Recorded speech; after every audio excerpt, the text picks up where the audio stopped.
Shalom jemaat Tuhan, seluruh jemaat Sinode Gereja Kristen Jakarta. Senang sekali pada hari ini kita boleh bersama-sama kembali berkumpul di tempat kita masing-masing tentunya untuk beribadah kepada Tuhan. Mari bersama-sama saya undang untuk kita berdiri, kita akan mengawali ibadah kita mau siapkan hati kita. Jemaat sekalian, mari kita awali ibadah ini dengan sebuah pengakuan bahwa pertolongan kita adalah dari Allah yang menciptakan langit dan bumi dan yang tidak pernah meninggalkan segala perbuatan tangannya.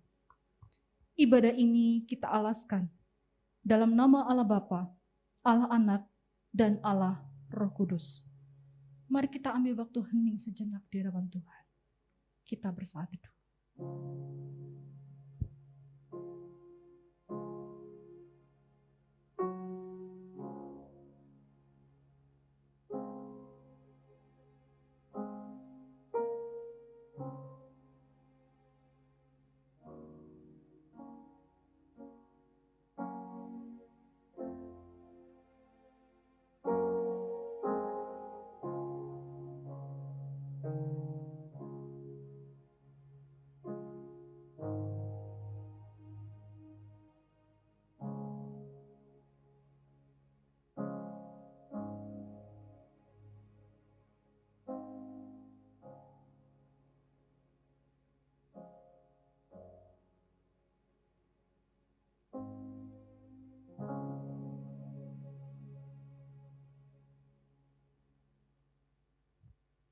Jemaat sekalian, dengarlah ayat panggilan beribadah kita pada pagi hari ini.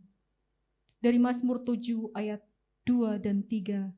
Ya Tuhan Allahku, padamu aku berlindung. Selamatkanlah aku dari semua orang yang mengejar aku dan lepaskanlah aku. Supaya jangan mereka seperti singa menerkam aku dan menyeret aku. Dengan tidak ada yang melepaskan. Jemaat dipersilakan duduk kembali. Jemaat yang Allah kasihi, kita bersyukur karena kita masih diberikan kesempatan untuk menghadap Allah. Karena kasih dan pengorbanan Yesuslah kita bisa datang untuk menghampiri Allah Bapa kita. Mari dengan segala kerendahan hati kita dan ucapan syukur kita mau nyatakan, oh Tuhan, terima kasih karena aku boleh menghampiri takhta kudus. Terima kasih, Kau layakkan aku.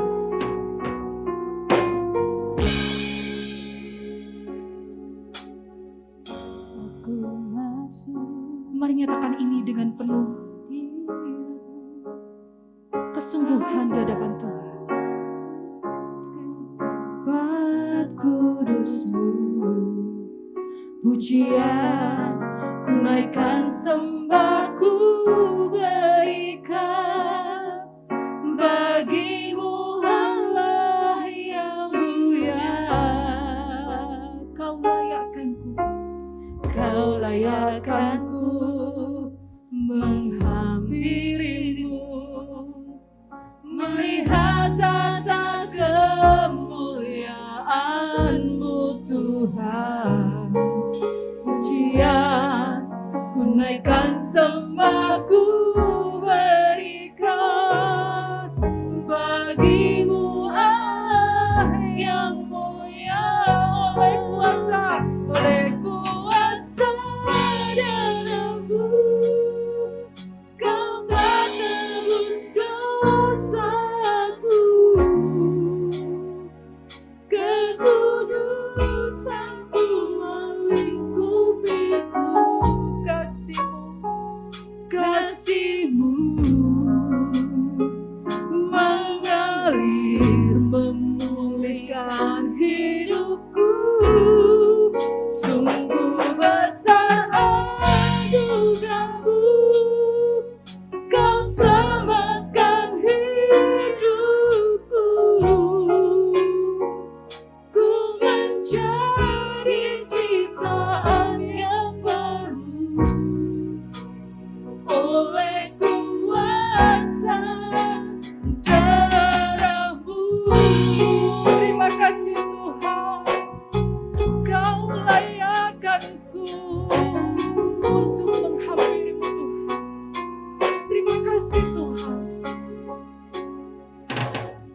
Kau layakkanku menghampirimu, melihat tata kemuliaan-Mu Tuhan.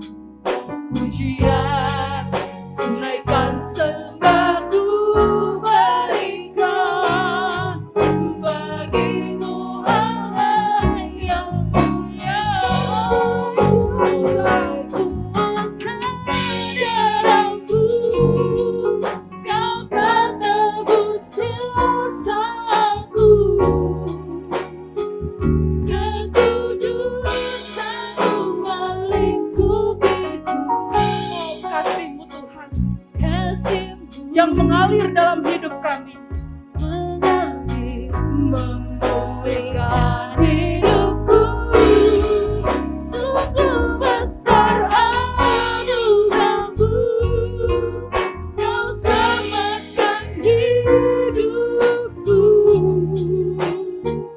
Ku menjadi ciptaan yang baru oleh kuasa darah-Mu. Oleh kuasa, mari katakan, oleh kuasa darah-Mu Kau telah tebus dosaku, kekudusan-Mu melingkupiku. Kasih-Mu mengalir memulihkan hidupku. Sungguh besar anugerah-Mu, Kau selamatkan hidupku. Ku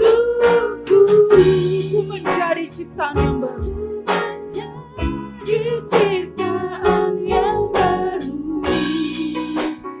oleh kuasa darah-Mu. Dengan perlahan katakan, oleh kuasa darah-Mu Kau telah tebus dosaku, kekudusan-Mu melingkupiku. Kasih-Mu mengalir memulihkan hidupku. Sungguh besar anugerah-Mu, Kau selamatkan hidupku. Ku menjadi ciptaan yang baru oleh kuasa darah. Ku menjadi ciptaan yang baru, ku menjadi ciptaan yang baru oleh kuasa darah-Mu. Terima kasih Tuhan. Mari bersama-sama kita datang dengan kerendahan hati. Kita mengaku dosa kita di hadapan Tuhan sebelum kita lebih jauh memuji Tuhan. Mari kita terbuka di hadapan Tuhan dan mohon pengampunan Tuhan. Mari kita bersyukur untuk keselamatan yang Tuhan berikan.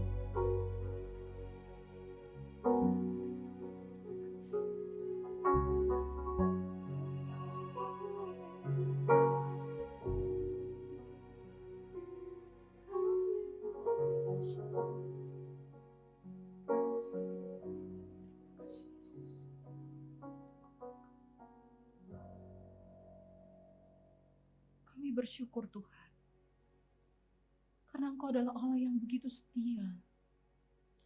Kami bersyukur karena Engkau Allah yang mau merendahkan diri-Mu untuk menjangkau setiap kami orang yang berdosa. Engkau memilih, Engkau mengampuni, dan Engkau membebaskan kami dari segala dosa, dan Engkau menjadikan kami anak-anak-Mu. Kami bersyukur. Dan oleh sebab itulah kami boleh menghampiri tahta-Mu yang kudus. Mari Tuhan periksa hati kami dan mohon pengampunan. Sebelum kami lebih jauh lagi untuk memuji dan menyembah-Mu. Dan biarlah dengan pengampunan-Mu itulah juga sekali lagi menegakkan kami untuk terus berjalan dalam hidup ini.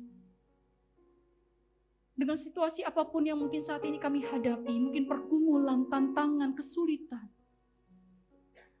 Tetapi kami boleh percaya bahwa Engkau adalah Allah yang terus bersama dengan kami. Dan kami mau menyerahkan ibadah pada pagi hari ini hanya kepada-Mu Tuhan. Engkaulah yang beracara dari awal sampai pada akhirnya. Dan biarlah sungguh Engkau disenangkan dengan setiap pujian dan penyembahan kami. Demi nama Tuhan Yesus kami berdoa. Amin. Bapak Ibu Saudara sekalian, saya undang untuk kita bangkit berdiri. Kita mau bersama-sama meneguhkan iman kita dengan pengukuhan iman rasuli. Bersama dengan gereja di segala abad dan di segala tempat. Mari kita ikrarkan pengakuan ini dengan kesungguhan diri kita. Pengakuan iman rasuli. Aku percaya kepada Allah, Bapa yang Maha Kuasa, Khalik langit dan bumi, dan kepada Yesus Kristus anaknya yang tunggal Tuhan kita, yang dikandung dari Roh Kudus, lahir dari anak darah Maria, yang menderita sengsara di bawah perintahan Pontius Pilatus, disalibkan, mati dan dikuburkan, turun ke dalam kerajaan maut. Pada hari yang ketiga, bangkit pula dari antara orang mati, naik ke surga, duduk di sebelah kanan Allah, Bapa yang Maha Kuasa, dan dari sana ia akan datang untuk menghakimi orang yang hidup dan yang mati. Aku percaya kepada Roh Kudus, gereja yang kudus dan am, persekutuan orang kudus, pengampunan dosa, kebangkitan tubuh, dan hidup yang kekal. Amin. Bapak Ibu Saudara yang terkasih dalam Tuhan, mari kita bangkit berdiri. Kita mau sama-sama memuji nama Tuhan. Dan saya mau katakan, hidup ini memang tidak selalu indah. Tetapi hidup bersama dengan Tuhan Yesus, saya katakan akan selalu ada keindahan. Amin. Kenapa? Karena Dia selalu mencurahkan berkat kepada setiap kita. Berkat tidak selalu harus harta, Bapak Ibu Saudara, tapi ada kekuatan, ada damai sejahtera, ada ketenangan batin, ada kuasa untuk menang atas dosa. Amin. Yes, oleh sebab itu mari bersama-sama dengan sukacita kita mau katakan, oh alangkah indahnya hidup bersama dengan Tuhan. Yeay, haleluya.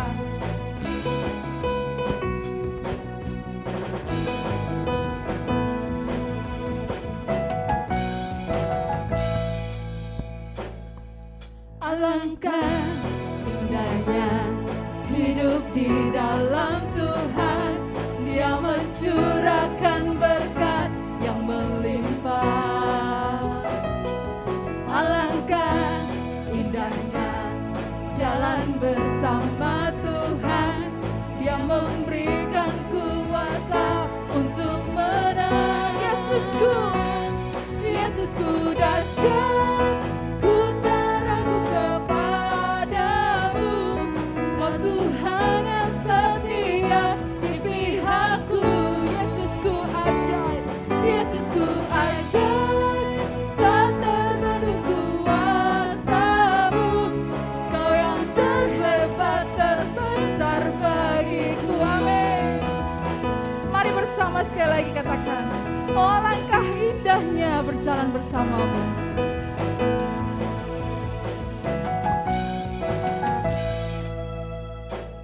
Alangkah indahnya hidup di dalam Tuhan, Dia mencurahkan berkat yang melimpah.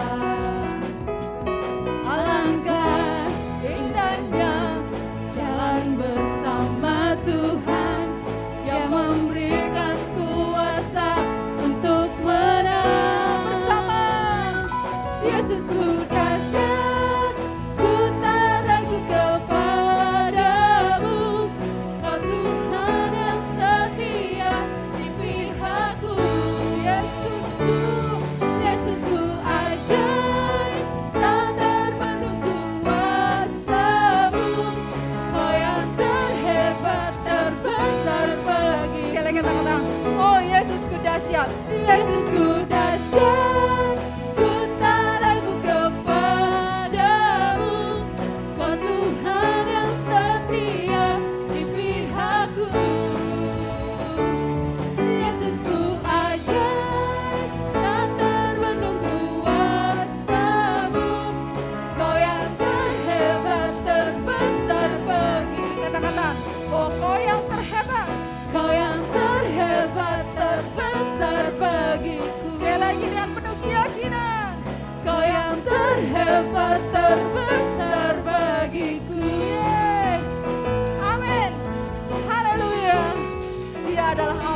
Puji Tuhan. Kita akan sama-sama mengamini bahwa Yesus adalah dahsyat. Dan Tuhan yang selalu memberikan arahan untuk kita. Oleh sebab itu kita akan baca bacaan bertanggapan kita pada hari ini dari Kolose pasal yang kedua. Kolose pasal yang ketiga ayat 12 sampai 17. Kolose pasal yang ketiga ayat 12 sampai 17. Kita akan bacakan bergantian Bapak Ibu Saudara ya. Ayat 12. Karena itu sebagai orang-orang pilihan Allah yang dikuduskan dan dikasihinya, kenakanlah belas kasihan, kemurahan, kerendahan hati, kelemah lembutan dan kesabaran.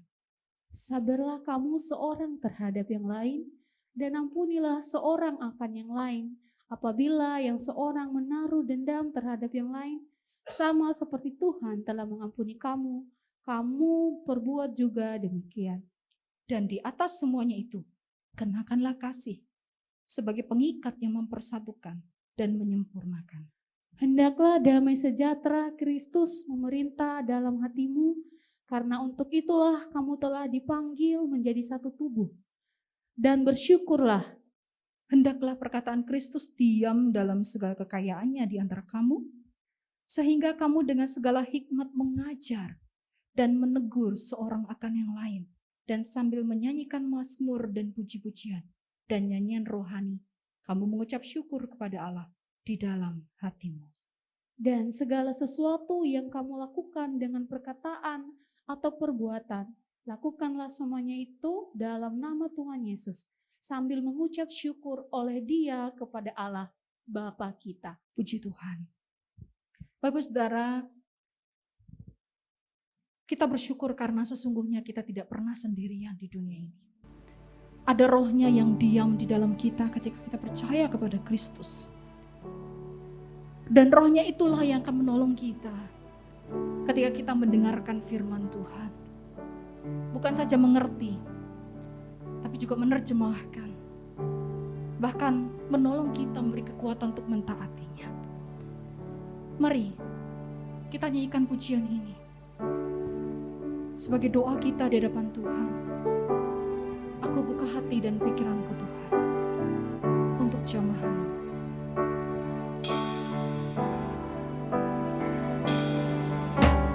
Rohmu yang hidup penuhiku, mengalir dalamku. Jiwaku tenang bersamamu dalam naunganmu.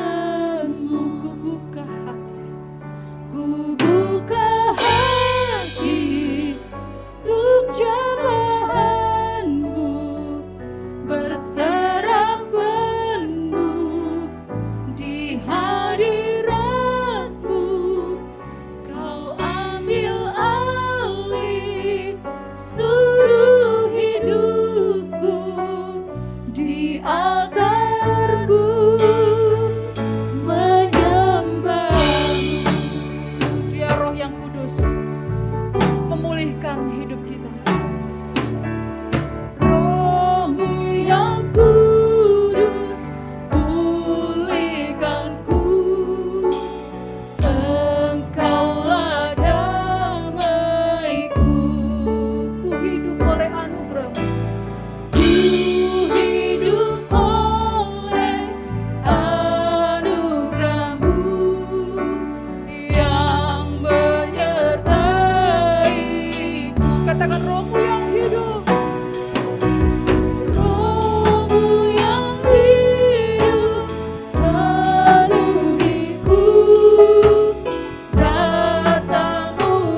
berserah penuh di hadirat-Mu.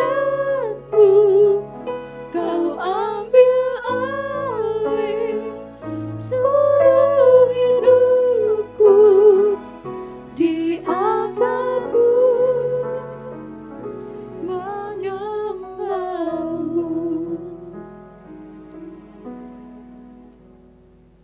Firman Tuhan pada pagi hari ini akan disampaikan oleh Pendeta Haris Sugianto. Kami persilahkan. Mari kita sama-sama berdoa mempersiapkan hati kita. Ya Tuhan, kami bersyukur, berterima kasih hari ini kembali kami boleh bersama-sama beribadah, bahkan kami juga akan disapa dengan kebenaran firman-Mu. Kami rindu Roh Kudus bekerja di tengah-tengah kami, mengurapi hamba-Mu dalam keterbatasannya berkata-kata untuk boleh menyampaikan berita firman ini dengan tepat sebagaimana yang Kau kehendaki. Bahkan mengurapi setiap kami umat-Mu supaya kami juga dimampukan mengerti apa yang menjadi maksud dan rencana-Mu dalam hidup kami. Bahkan kami dimampukan untuk melakukan firman-Mu. Dalam nama Tuhan Yesus Kristus kami berdoa. Amin. Shalom Bapak Ibu Saudara sekalian, hari ini bersama-sama kita akan merenungkan sebuah tema iman dalam perbuatan. Mari kita membaca dari Yakobus pasal 2 ayat 14 sampai 26. Demikianlah firman Tuhan. Apakah gunanya saudara-saudaraku jika seorang mengatakan bahwa ia mempunyai iman, padahal ia tidak mempunyai perbuatan? Dapatkah iman itu menyelamatkan dia? Jika seorang saudara atau saudari tidak mempunyai pakaian dan kekurangan makanan sehari-hari, dan seorang dari antara kamu berkata, "Selamat jalan, kenakanlah kain panas dan makanlah sampai kenyang," tetapi ia tidak memberikan kepadanya apa yang perlu bagi tubuhnya, apakah gunanya itu? Demikian juga halnya dengan iman. Jika iman itu tidak disertai perbuatan, maka iman itu pada hakikatnya adalah mati. Tetapi mungkin ada orang berkata, "Padamu ada iman dan padaku ada perbuatan." Aku akan menjawab dia, "Tunjukkanlah kepadaku imanmu itu tanpa perbuatan, dan aku akan menunjukkan kepadamu imanku dari perbuatan-perbuatanku." Engkau percaya bahwa hanya ada satu Allah saja, itu baik. Tetapi setan-setan juga percaya akan hal itu dan mereka gemetar. Hei manusia yang bebal, maukah engkau mengakui sekarang bahwa iman tanpa perbuatan adalah iman yang kosong? Bukankah Abraham bapa kita dibenarkan karena perbuatan-perbuatannya ketika ia mempersembahkan Ishak anaknya di atas mezbah?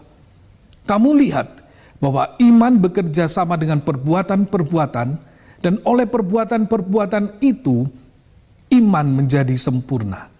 Dengan jalan demikian genaplah nas yang mengatakan, "Lalu percayalah Abraham kepada Allah, maka Allah memperhitungkan hal itu kepadanya sebagai kebenaran."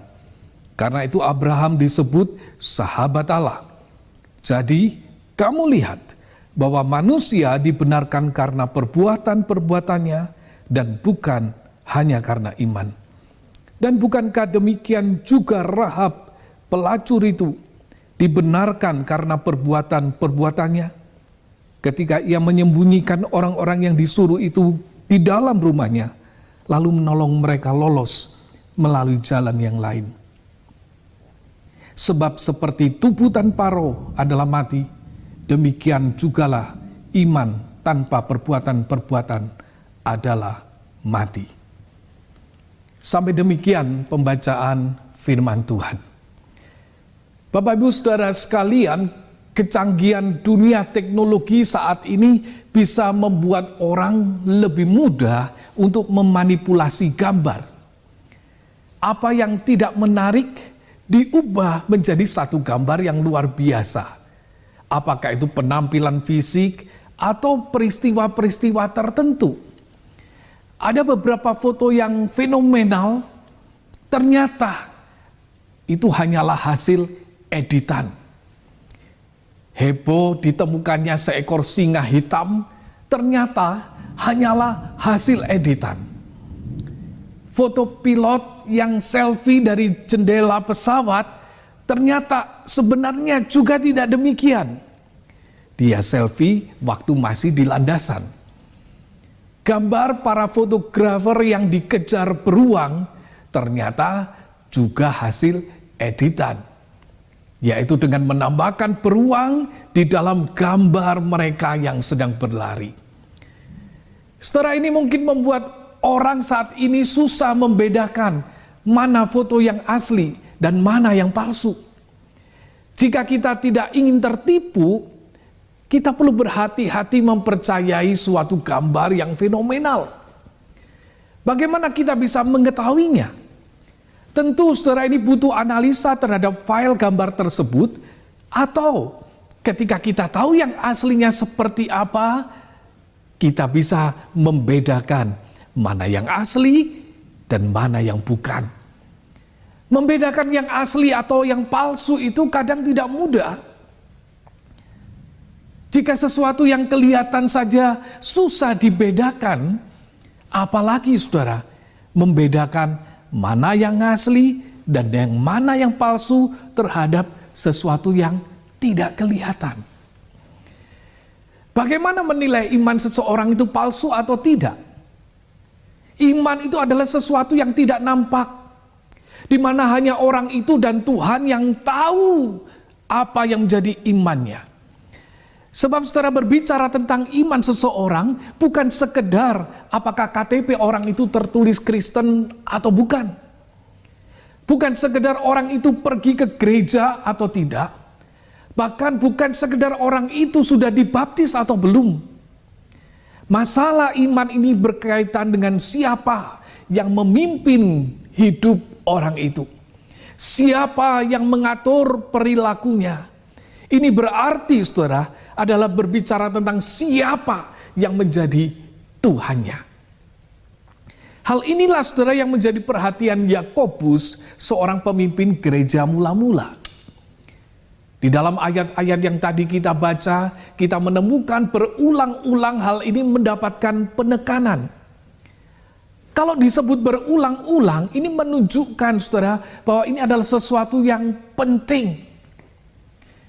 Ayat 14 katakan, apakah gunanya saudara-saudaraku jika seorang mengatakan bahwa ia mempunyai iman padahal ia tidak mempunyai perbuatan? Ayat 17 mengatakan, demikian juga halnya dengan iman. Jika iman itu tidak disertai perbuatan, maka iman itu pada hakikatnya adalah mati. Ayat 20 menyatakan, hai manusia yang bebal, maukah engkau mengakui sekarang bahwa iman tanpa perbuatan adalah iman yang kosong? Dan ayat 26 dikatakan, sebab seperti tubuh tanpa roh adalah mati, demikianlah juga iman tanpa perbuatan-perbuatan adalah mati. Setelah ayat-ayat tersebut memiliki sebuah makna yang sama. Bahwa iman yang tidak disertai dengan perbuatan adalah iman yang tidak berguna. Iman yang tidak berarti apa-apa. Iman itu tidak memiliki kuasa apa-apa di dalam hidupnya. Apa artinya jika iman itu hanya ada di dalam pikiran kita? Bukankah itu sama dengan pelajaran sejarah yang kita ingat, tetapi tidak membuat kita kagum dengan bangsa kita?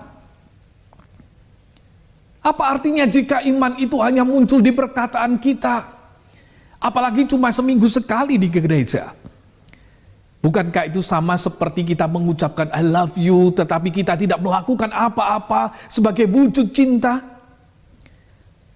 Prinsip Yakobus di sini, saudara, adalah iman yang hidup adalah iman yang dinyatakan melalui perbuatan. Apakah yang dimaksud dengan perbuatan di dalam bagian ini?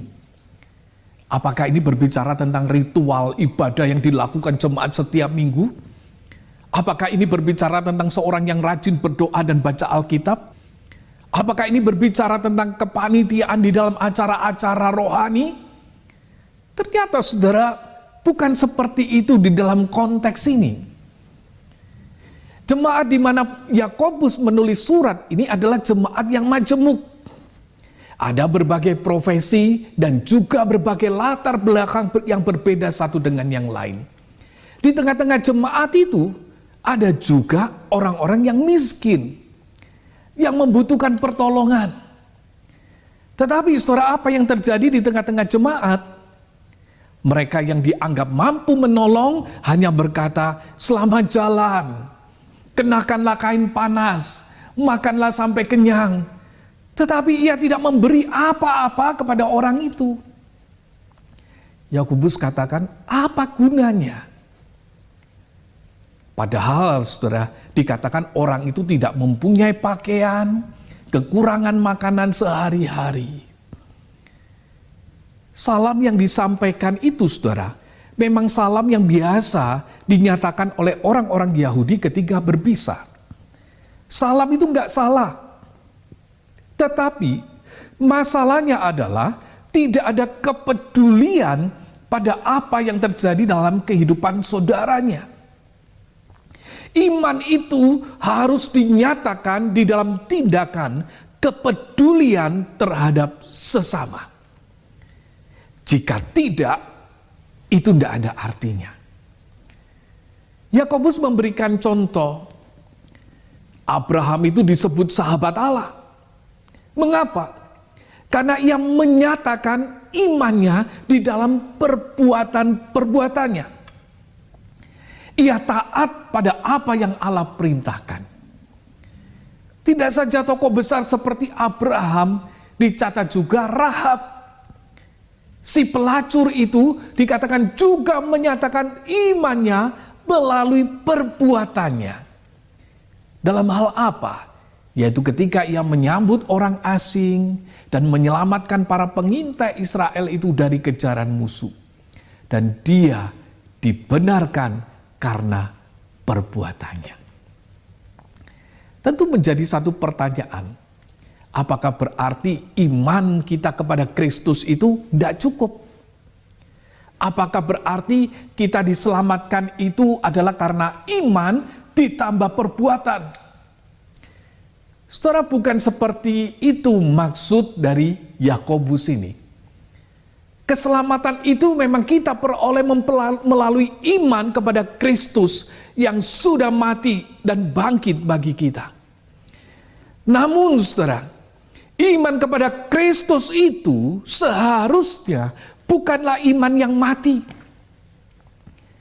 Iman itu dinyatakan melalui kepedulian terhadap sesamanya. Saudara, ini adalah karakter Kristus yang harusnya muncul di dalam kehidupan umat Tuhan. Beberapa kali dicatat di Alkitab, Yesus itu hatinya tergerak oleh belas kasihan. Ia gampang tergerak oleh belas kasihan. Sebelum Yesus memberi makan 4.000 orang, Matius mencatat Yesus itu memanggil murid-muridnya dan berkata, hatiku tergerak oleh belas kasihan kepada orang banyak itu. Sudah 3 hari mereka mengikuti aku. mereka tidak punya makanan. Aku tidak mau menyuruh mereka pulang dengan lapar. Nanti mereka pingsan di jalan. Saudara, hati Yesus adalah hati yang peduli dengan orang-orang yang mengikutinya. Hatinya tergerak oleh belas kasihan. Bahkan ketika Yesus memberikan gambaran tentang penghakiman terakhir, dia menyatakan di dalam Matius pasal 25, dikatakan ia akan memisahkan mereka seorang daripada seorang. Seperti gembala itu memisahkan domba dari kambing. Ia akan menempatkan domba-domba di sebelah kanannya dan kambing-kambing di sebelah kirinya. Dan kemudian dicatat raja itu akan berkata kepada mereka yang di sebelah kanannya, para domba itu, mari hai kamu yang diberkati oleh Bapakku, terimalah kerajaan yang disediakan bagimu sejak dunia dijadikan. Mengapa? Dikatakan sebab ketika aku lapar, kamu memberi aku makan. Ketika aku haus, kamu memberi aku minum. Ketika aku seorang asing, kamu memberi aku tumpangan. Ketika aku telanjang, kamu memberi aku pakaian. Ketika aku sakit, kamu melawat aku. Ketika aku di dalam penjara, kamu mengunjungi aku. Oh, dikatakan saudara, orang-orang benar itu akan menjawab, dia itu katanya, Tuhan, kapan kami melihat engkau lapar dan kami memberi engkau makan? Atau kapan kami melihat engkau haus dan kami memberi engkau minum? Kapan kami melihat engkau sebagai orang asing dan kami memberi engkau tumpangan? Kapan kami melihat engkau telanjang dan kami memberi engkau pakaian? Bila manakah kami melihat engkau sakit atau dalam penjara dan kami itu mengunjungi engkau? Dan raja itu akan menjawab mereka, katanya, aku berkata kepadamu, sesungguhnya segala sesuatu yang kamu lakukan untuk salah seorang dari saudaraku yang paling hina ini, kamu telah melakukannya untuk aku. Tanda iman itu, saudara, dinyatakan melalui kepedulian kita kepada sesama. Tuhan itu melihat dan menantikan umatnya itu memiliki hati yang peduli kepada sesamanya. Saudara, sekitar tahun 1950-an, seorang pendeta yang bernama Everett Swenson, dia terbang dari Chicago ke Korea Selatan untuk melayani pasukan Amerika yang berperang di dalam perang Korea. Selama berada di sana, ia merasa terganggu dengan melihat pemandangan ratusan anak yatim yang hidup di jalanan, ditinggalkan oleh orang tuanya dan diabaikan oleh masyarakat. Satu pagi, saudara, dia melihat para pekerja kota itu mengambil apa yang seperti tampak tumpukan kain dan kemudian dilemparkan ke belakang truk itu. Dia berjalan menuju truk itu untuk melihat apa yang ada di sana. Dan betapa terkejutnya, saudara, ternyata tumpukan itu bukan kain, tetapi mayat anak-anak yatim piatu yang telah meninggal semalam di jalanan. Swenson, saudara, tidak bisa melupakan peristiwa yang dilihatnya itu. Karena itu, saudara, ini terus ada di dalam pikirannya dan dia berjanji untuk menemukan cara untuk membantu orang-orang ini. Ia mulai menggalang dana bantuan bagi mereka melalui orang-orang yang dekat dan punya kemampuan untuk membantu orang-orang ini. Dan pada September 1961, pelayanan dari Swenson ini sudah mendukung 108 panti asuhan dan rumah-rumah singgah di Korea Selatan. Pada tahun 163, ia mengubah nama organisasinya menjadi Compassion. Kata yang digunakan di dalam ayat, tergeraklah hati Yesus oleh belas kasihan. Sebab itulah yang mendasari akan pelayanannya. Dan disinilah, saudara, kita melihat satu kenyataan, satu bukti iman bahwa iman itu dinyatakan melalui hati yang mengalir belas kasihan.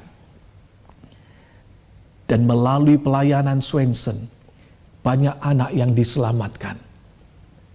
Dia boleh menjadi tangan Tuhan menolong anak-anak itu. Saudara, bagaimana dengan kita sebagai pengikut Kristus?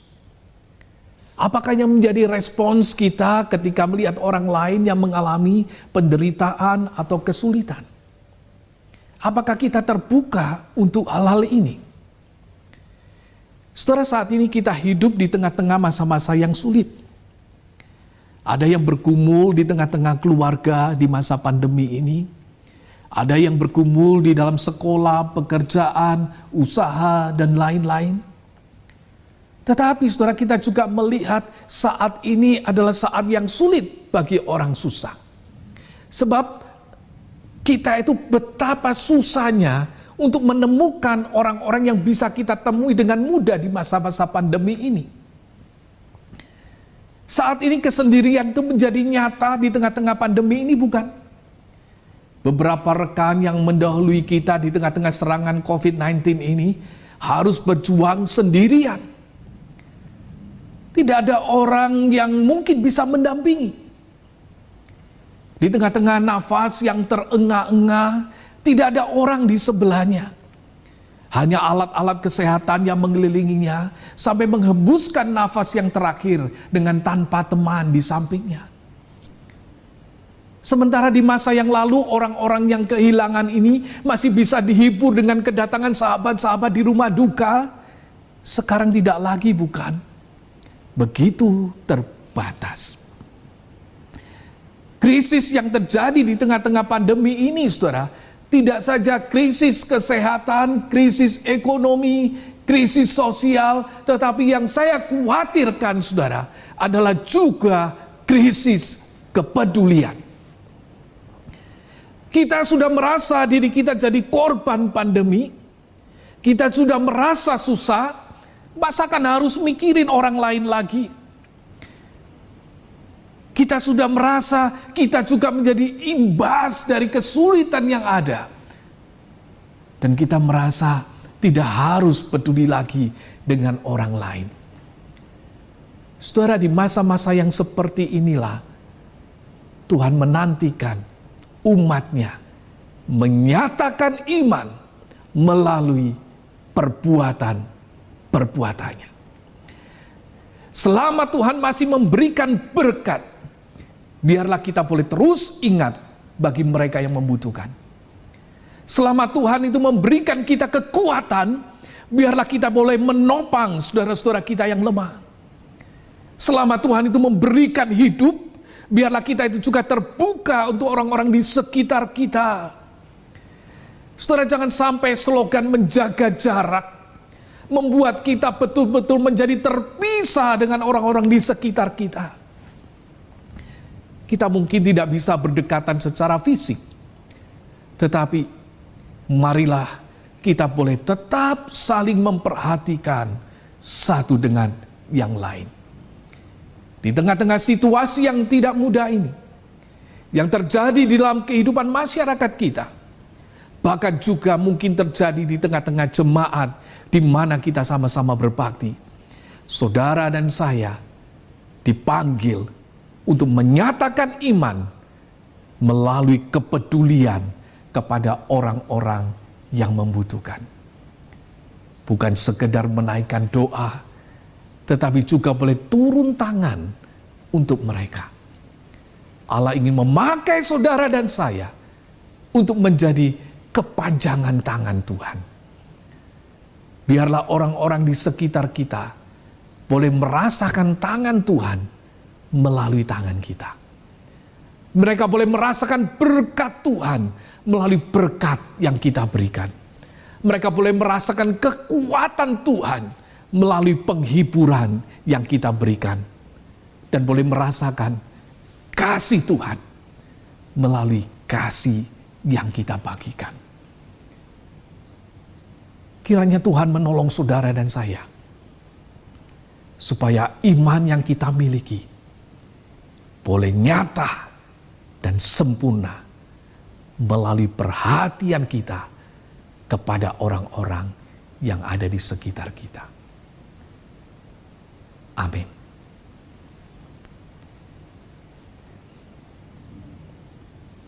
Mari kita berdoa.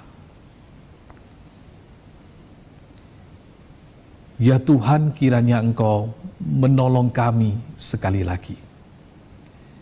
Kami yang kadang-kadang egois, kami yang kadang-kadang sibuk berpikir urusan kami sendiri, kami yang kadang-kadang sibuk dengan apa yang nyaman bagi diri kami sendiri, sampai-sampai kami lupa ada orang-orang yang Tuhan taruh di dekat kami dan mereka membutuhkan uluran tangan kami. Biarlah Tuhan, kami terus boleh sadar bahwa Engkau menyelamatkan kami untuk kami boleh hidup memuliakan Engkau, menyatakan Engkau di tengah-tengah dunia ini. Pakailah kami, umat-Mu, boleh menjadi berkat di tengah-tengah lingkungan kami dimanapun kami berada.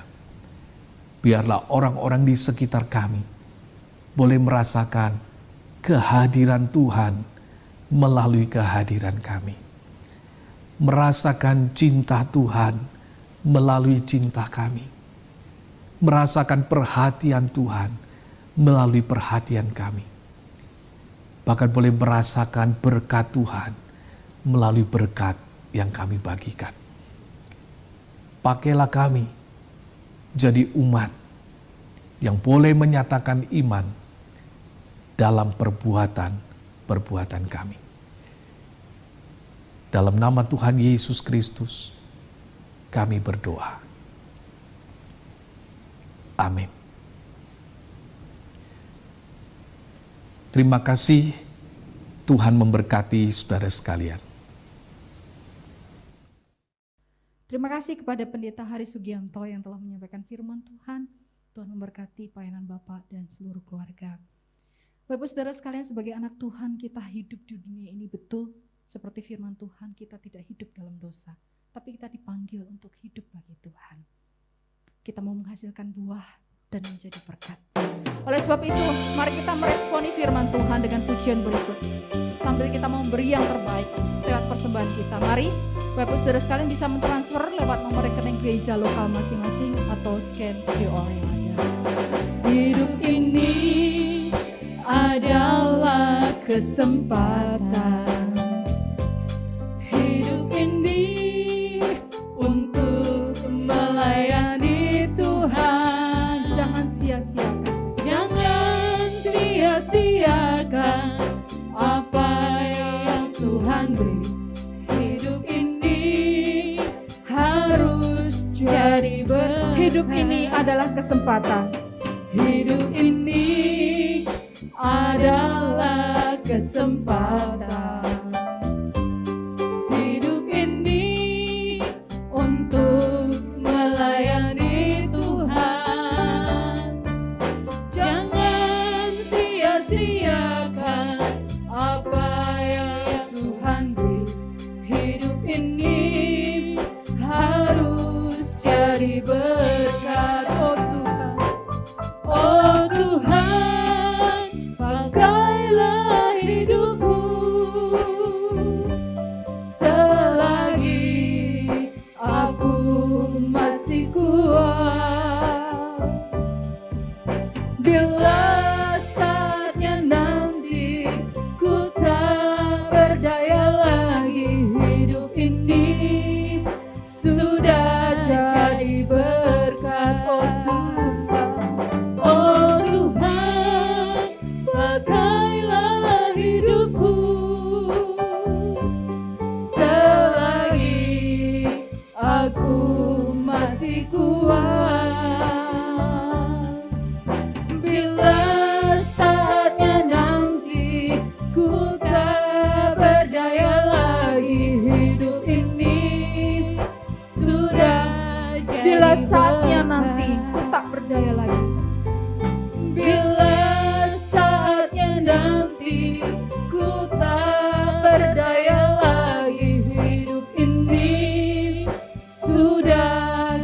menjadi berat. Doa persembahan oleh Lose Werlin. Mari kita satu dalam doa. Bapa, kami bersyukur Tuhan buat hari ini Tuhan. Kami bersyukur buat berkat-berkat yang Tuhan berikan bagi kami. Tuhan, kami memberikan persembahan kami Tuhan. Kiranya persembahan kami menjadi persembahan yang berbau harum di hadapan Tuhan. Tuhan, Engkau memberkati seluruh jemaat Tuhan. Tuhan juga memberkati sinode Tuhan. Kiranya sinode terus menjadi berkat bagi orang Tuhan. Orang-orang yang membutuhkan Tuhan. Terima kasih Tuhan, kami serahkan persembahan kami ke dalam tangan Tuhan. Tuhan yang memberkati, di dalam nama Tuhan Yesus kami berdoa. Amin. Bapak Ibu Saudara sekalian, tiba saatnya untuk kita akan mendengarkan warta sinode. Kami persilakan.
Demikianlah warta sinode.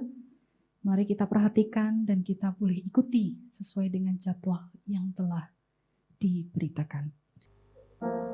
Jemaat sekalian, kita akan mengakhiri ibadah pada pagi hari ini. Mari kita bangkit berdiri. Kita akan naikkan doksologi dan menerima berkat daripada Tuhan.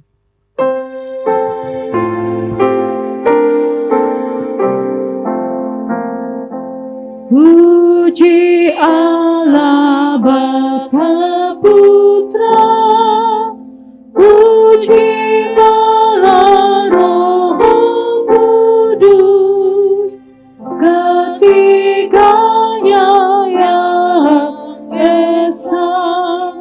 Mohon selamat sumber berkat.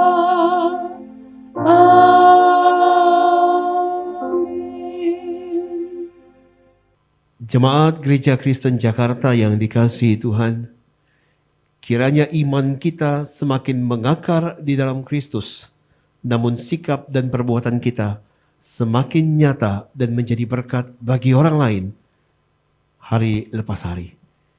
Mari arahkan hati kita kepada Tuhan untuk menerima berkat dari Tuhan.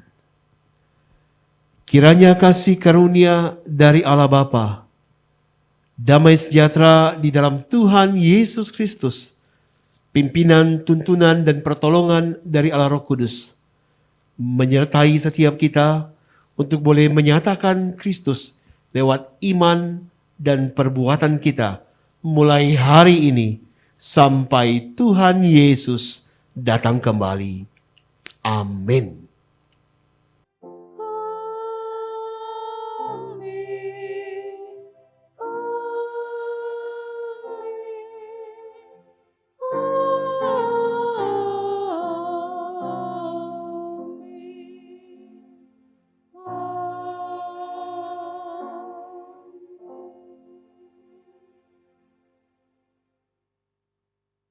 Demikian ibadah kita pada hari ini. Selamat hari Minggu. Tuhan Yesus memberkati.